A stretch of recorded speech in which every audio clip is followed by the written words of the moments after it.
अस्सलामु अलैकुम वरहमतुल्लाहि वबरकातुहू। हुज़ूर अकरम सल्लल्लाहु अलैहि वसल्लम की हदीस है, ला ततमन्नउल मौत, कि मौत की तुम तमन्ना ना करो।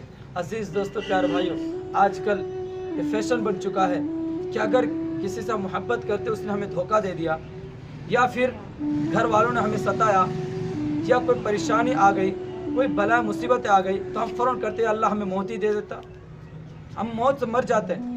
लेकिन ये मुसीबत तो ना आती। अजीज़ दोस्तों, अल्लाह के रसूल की हदीस है, ला ततमन्नउल मौत, कि मौत की तमन्ना ना करो। भाई इंसान का मतलब ही माना ही है कि मुशक्क़तों को बर्दाश्त करना। इसलिए तो अल्लाह ने ये मुशक्क़तें दुनिया में रखी है, फिर आखिरत में अल्लाह ने जन्नत बनाई है जो चैन और सुकून की ज़िंदगी है।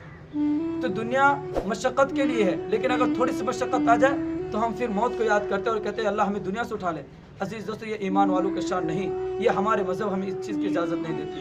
इसलिए अगर हम ये कहते हैं तो इससे आजी से बच जाएं और आजी से छोड़ दें, क्योंकि मुश्किल का सामना करना यही अक्लमंदी और यही मर्दांगी है। अल्लाह रब्बुल इज़्ज़त हम तमाम के इस हदीस पर अमल की तौफीक अता फरमाए।